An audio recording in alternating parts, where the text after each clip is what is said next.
Hi, welcome to the next video in the series about crystal structure refinement. And in this example, we'll come back to the example that I showed in the first video to the Tert-butyl disorder, but we'll do it with actual dataset. I found this dataset online in the Cambridge database, so there's a link under the video, so you can just download it. Download the zip file, open it in OLEX, and then click, I think first paradoxically you have to click refine and then solve to solve it again.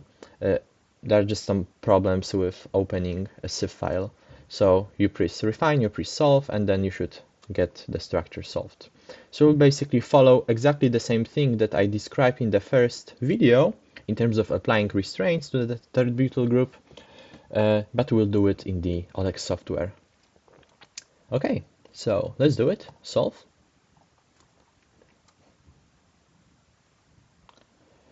Okay, it looks like a molecule, right? I'm going to now click Anis. You can either input Anis or click here to do the anisotropic refinement. Refine, and we can already see that some weird stuff is happening. So all of these atoms, they look perfect, right? In terms of the ellipsoids, but these three atoms in the Tert-butyl group looks like they're very elongated in one plane, in the same plane, which indicates that we probably have disorder here. Okay, let's take care of it. So what I'm going to do now is to first kill all of these Q picks by inputting kill Q to make it a bit more easier to follow. I'm going to click on these three atoms and input isot, whatever, to make them isotropic. Or you can also just click that ball. Refine, or instead of clicking refine all the time in the graphical interface, you can just input Ctrl R, and it also does the refinement. Looks like I forgot to click enter, so again, isot, Ctrl R. Great. Now if I scroll down, the weakest electron density peaks will disappear, and we can see the situation we're dealing with right now. So what I'm going to do is to split these three atoms and fit them to these three positions. How I'm going to do that? We could either do it by hand, by changing these three electron density peaks to carbon atoms and then playing with changing, adding the free variable, referencing particular atoms to the free variable, so doing this 2 1 2 1 2 1 minus 2 1 minus 2 1 minus 2 1 that I showed in the first video, and also put them into two different parts, part 1, part 2, but we are going to do it with help of OLEX. So we go to the modeling and disorder tools, and we can split atoms. For now, we will not apply same restraints that OLEX can do automatically, because as I will show you later, OLEX sometimes does not the thing you want it to do. So we do split, we fit it, and we press escape. Great. So we have split the atoms. If we have a look at the ins file now, you can see that we have one atom in part 0, 3 atoms in part 1, 3 atoms in part 2. These are referenced to 1 minus free variable 2. These are referenced to free variable 2. And we have some starting value for the refinement. What I'm going to do now is I'm going to change names of the atoms to make it easier to navigate through what is happening in the ins file. So I'm going to name this one, name C1. I should have actually done it before, but well. That one is in part 1. Let's call it name C2. That one from the same part will be name C3, and that one in the same part will be name C4. That one is in part 2. We can call it name C2A. That one is also in part 2. Let's say it will be name C3A, and that one will be name C 4A. So we have them all named properly now. So what are we going to do? First, we're going to apply one restraints on the distances. So let's start with 1, 2 distances. We want to make all of these distances similar to each other. We can do it using CCDC with default strength for 1, 2 distances. So we are now relating distances in part 1 to distances to part 2, but we are also relating them to each other. And we also know that all of the distances, carbon-carbon distances in the Tert-butyl group, due to its internal symmetry, should be more or less the same. So we just apply same distance restraints on all of these distances. Enter. And now we also want to apply 1, 3 distances, again, to make appropriate distances between two disordered components similar to each other, but also to say that this distance in the same Tert-butyl group should be the same as this distance, that distance, that distance, and that distance, because of the internal symmetry of the Tert-butyl group. So let's do it. I'm going to input it manually, CCDC. So that one was carbon atom 2, and here we have 2, 3, 4. So CCDC 0.04, because with CCDC for 1, 4, 1, 3 distances, the strength of the restraint should be more or less twice larger than for 1, 2 distances. So CCDC 0.04. And now what? C2, C3 should be the same as C3, C4, should be the same or similar as C4, C2. And these have to be similar to C2A, C3A, C3A, C4A, and C4A, C2A. Done. So we've now taken care of the distance restraints. Let's now put restraints on the displacement parameters. So we can apply sim restraints on all of these. Let's say with default strength. And again, I remind that sim works through distance, not through bonds, and we want to relate displacement parameters of one part the second part because they're close to each other. That's why I just drag over all of the atoms. And Rigu works based on connectivity table, so we have two options. Either we apply Rigu separately for atoms from part 1 and Rigu separately for atoms in part 2, or on all of them together. We have a choice here. It's easier to do it this way, and again with default strength. Let's refine it. Looks okay, right? Now we can go to anisotropic refinement, Anis, Control R to refine. Looks pretty good. What can we do now? The last thing is to add hydrogen atoms. So we can type HAdd or click add H here. I kind of like inputting commands by hand, so I'll just type HAdd and refine. Actually, if you have a look at an electron density map by clicking Ctrl M, you will see that it looks like we have too much electron density here and too much electron density here, also on the central metal, but it's kind of normal for these heavy elements. But something's wrong here. But also we have a Q peak here, which is in the same plane as these atoms, which indicates that we probably didn't add hydrogens correctly in that position, and instead of having two hydrogens and having this carbon atom sp3 hybridized, it should be actually sp2 hybridized. So I deleted these hydrogen atoms, and if I go now to tools, hydrogen atoms, we can add hydrogen atom to an sp2 carbon. Escape. Refine. And let's look at the electron density map now. Control M. Looks much better, right? Okay, so one more thing I would like to say about adding hydrogen atoms is when we do HAdd, OLEX does it automatically. It's amazing. But sometimes we have to change something. So when we have methyl groups, the way OLEX does it by default is it's using something called fx137 command. What does this command do? Imagine you have Tert-butyl group. You have one carbon atom from Tert-butyl group, right? From the methyl group. So how can we find positions of the 3 hydrogen atoms?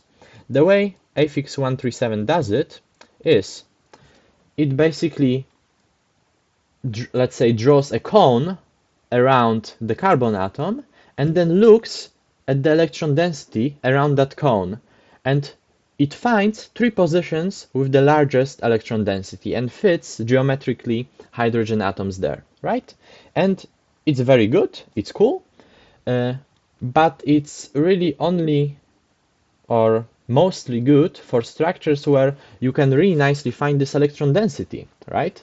If you have weak data or you have your atoms involved in disorder, like we have here, I think the ratio of the 2 components is like 60%, 40%. It means that the electron density related to particular positions of these hydrogen atoms is even smaller than normally. So probably it's a good idea in general, I was told, to change fx137 to fx33 when your Tert-butyl groups are either poorly resolved because you have poor data resolution or they are involved in disorder. And what fx33 does, it places hydrogen atoms purely geometrically. It puts them in a conformation, let's say, that it finds the most staggered, I'm not sure how to pronounce it, staggered conformation with respect to the shortest bond to a carbon atom of interest is connected to. So it basically puts it purely geometrically. And because we have this Tert-butyl group involved in disorder, I think it makes sense to change fx137 to fx33 everywhere here. So yeah, okay, let's refine. You can see that they changed orientation a bit, not extremely. Again, I would say, well, in this quite good data set, it's quite a small difference. We can now optimize the weighing scheme. Few cycles of refinement. It's still not green yet. Is it green now? No, still not optimized. Come on. And now it's done, and the structure is basically ready. The last thing it's always worth to check is to see whether the bond distances actually make sense.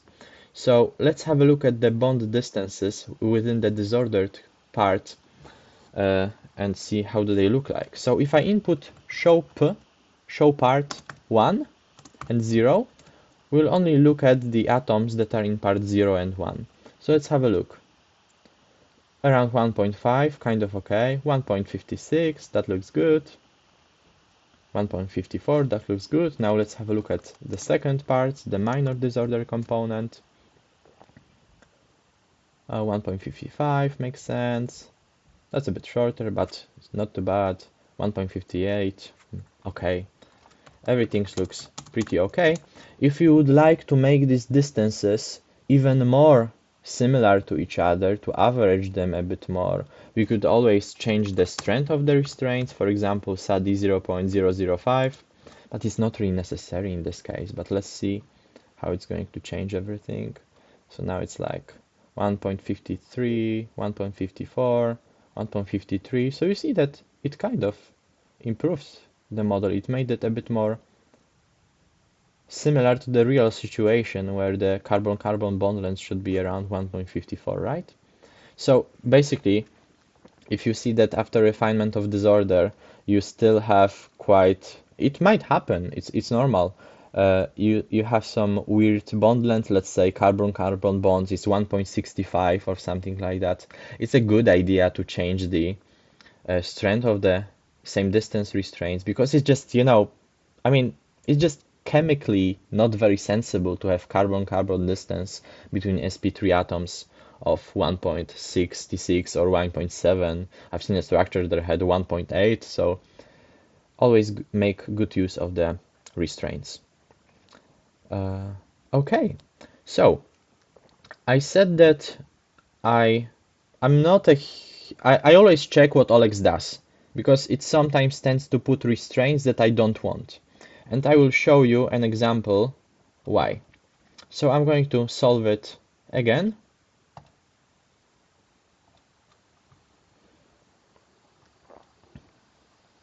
Okay, again, refine. Let's make it an isotropic. Control R, refinement, great. Okay, let's make this an isotropic again.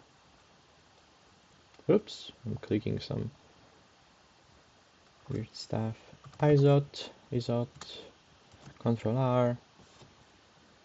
Okay, and now let's see what happens if I used split same, that thing. Let's say I click on these 3 atoms that we want to split, and what's going to happen?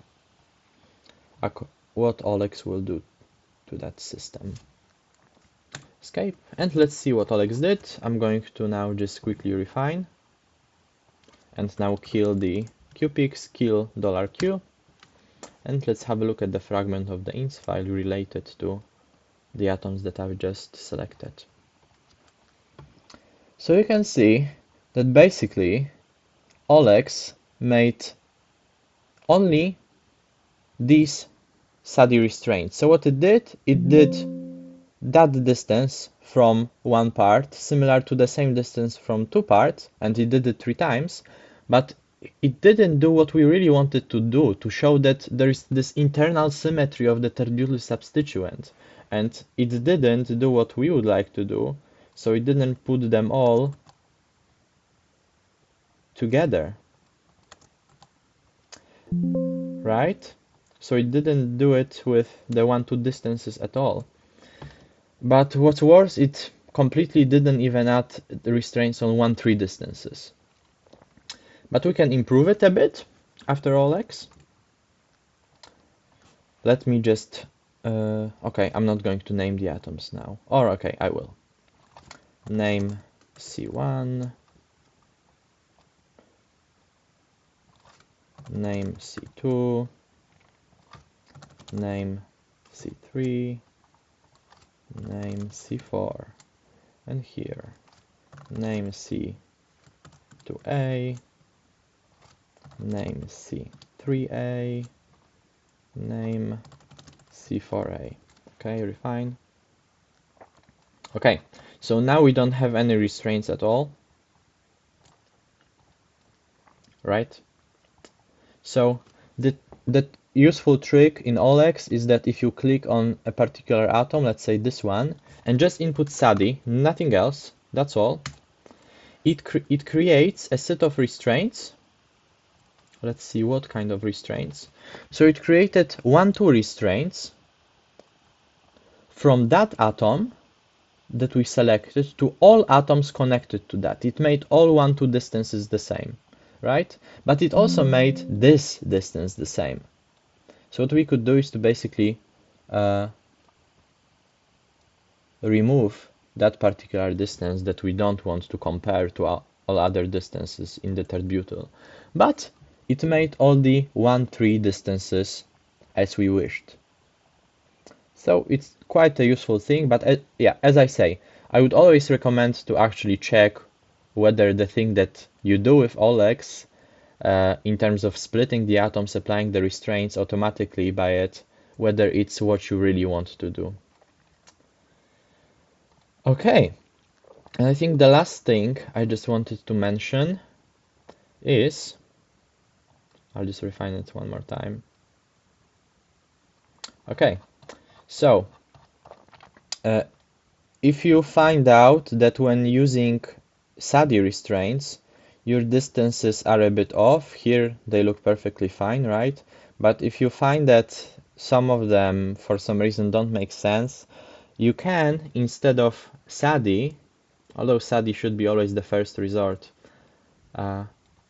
instead of using SADI restraints, you could use diffix, and instead of comparing, making all of the distances that are given here similar to each other, and because of that kind of averaging them to some value, you could use diffix to make them approach a target value. Let's say I think the perfect carbon-carbon bond length between two sp3 carbon atoms is 1.54. Let's say with some stronger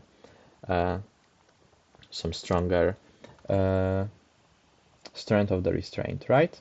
But as I say, it's always a good idea to first try study to make them all similar to each other before you start fixing the distances. Let's see how it looks like. Okay, and I think that's basically all I wanted to show you. I hope you enjoyed that video. Yeah, so happy refinements, happy solving. See you in the next video. Bye.